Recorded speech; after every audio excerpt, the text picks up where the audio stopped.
সবে ভোরের আলো ফুটেছে। সারা রাত ধরে ছুটে চলেছে ট্রেনটা। ট্রেনের ভিতরের অন্যান্য যাত্রীরা এখনও কম্বল মুড়ো দিয়ে শুয়ে আছে। নীলাভর অবশ্য ঘুম ভেঙে গেছে অনেক আগেই। নামতে হবে তাকে। জানালার বাইরে তাকিয়েছিল নীলাভ। ভোরের আলো আস্তে আস্তে ছড়িয়ে পড়ছে বাইরের জগতে। যতদূর চোখ যায় ফাঁকা জমি, মাঝে মাঝে চোখে পড়ছে ছোট টিলা, আবার কোথাও একলা দাঁড়িয়ে থাকা গাছ। এ ট্রেন মধুপুর যাবে। নীলাভ অবশ্য মধুপুর যাবে না, তার আগে একটা ছোট হল স্টেশনে নামবে। এই লাইনেই সেই হল স্টেশনটা। নীলাভ যে জায়গায় যাচ্ছে এর আগে কখনো সে ওই জায়গায় যায়নি। হয়তো সে যেতেও না কোনো দিন, যদি না সেই দিন পরিতোষের কাছ থেকে ব্যাপারটা জানতো। নীলাভ একজন ইলাস্ট্রেটার, ছবি আঁকে, বিভিন্ন বই পত্রিকায় ছবি আঁকার কাজ করে। ফ্রি সপ্তাহে শনিবারে বইপাড়া অর্থাৎ কলেজ স্ট্রিটের পাশে এক প্রকাশকের ঘরে নীলাভ পরিতোষের মতো কিছু লোকের আড্ডা জমে। সেইখানে মাসখানেক আগে আড্ডার মাঝে পরিতোষ হঠাৎই বলেছিল, এই কিছুদিন আগে আমি মধুপুর গিয়েছিলাম একটা আর্ট এক্সিবিশনে। ফেরার পথে সিগন্যাল না পেয়ে ওই শিমুলপুর নামের একটা হল স্টেশনে গাড়ি থেমেছিল। ট্রেনে মধুপুরের এক বাঙালির সাথে আমার পরিচয় হয়েছিল। তার সঙ্গে প্ল্যাটফর্মে চা খেতে নেমেছিলাম। আমি যে একজন ইলাস্ট্রেটর তার পরিচয় দিয়েছিলাম সেই ভদ্রলোককে। চা খেতে খেতে সেই ভদ্রলোক দূরে একটা বাড়ি দেখিয়ে বললেন, আপনি তো ইলাস্ট্রেটর। ওই যে একটা দূরে বাড়ি দেখছেন, ওই বাড়িতে একটা ইলাস্ট্রেটর থাকতো। কলকাতার নানান বইপত্রে কাগজে ছবি আঁকতেন তিনি। অদ্ভুত চাকি নাম ছিল ভদ্রলোকের। এ কথা বলার পর পরিতোষ বলেছিল, তুমি নিশ্চয়ই অদ্ভুত চাকির নাম শুনেছ, তার কাজও দেখেছো।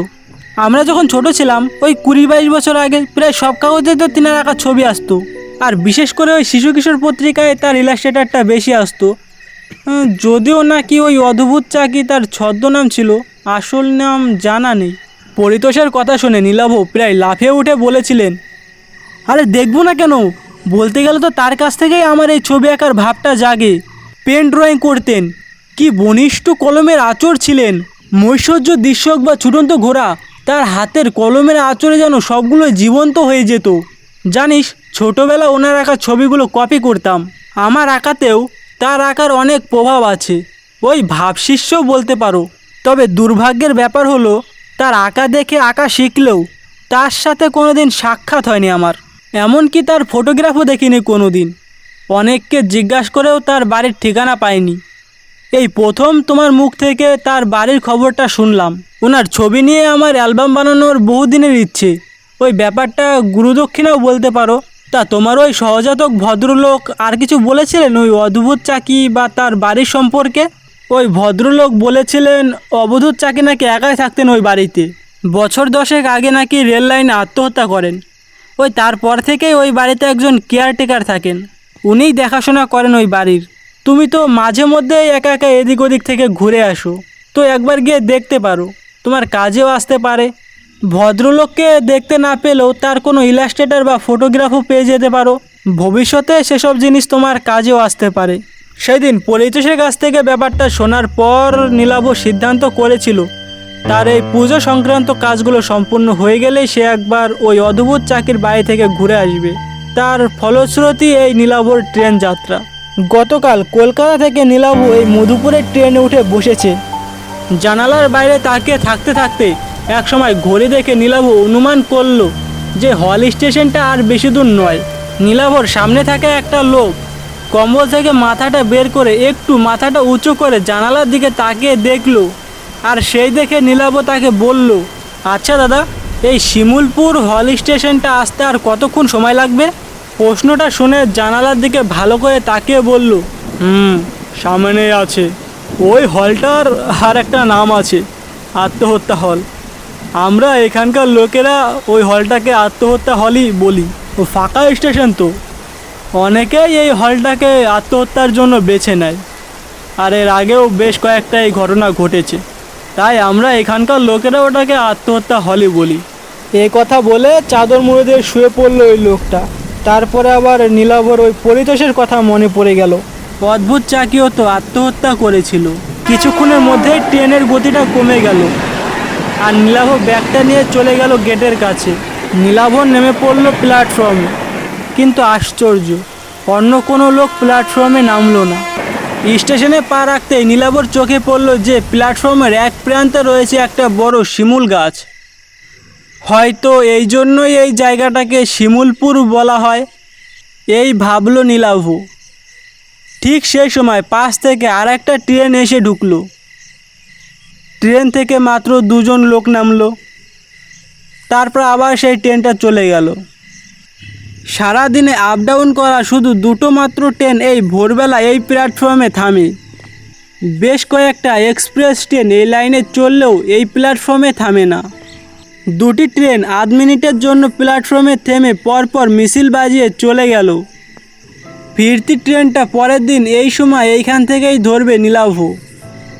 আজ রাতে মাথা গোজার মতো একটা নিস্তানা খুঁজতেই হবে তাকে। অন্য প্ল্যাটফর্ম থেকে যে দুজন লোক প্ল্যাটফর্মে নামলো তাদের দেখে নীলাভর এখানকার বাসিন্দা বলেই মনে হলো। নিজেদের মধ্যে কথা বলতে বলতেই নীলাভর দিকে আসছিলেন তারা। নীলাভ তাদের উদ্দেশ্যে বলল, আচ্ছা, এখানে কি থাকার মতো কোনো ধর্মশালা বা হোটেল হবে? না না, এখানে কোনো হোটেল হবে না।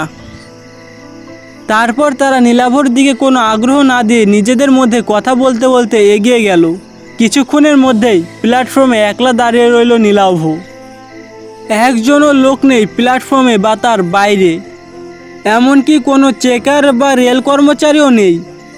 টিকিট কাউন্টার মতো একটা ঘর আছে বটে, তবে সেটা বাইরে থেকে তালা বন্ধ।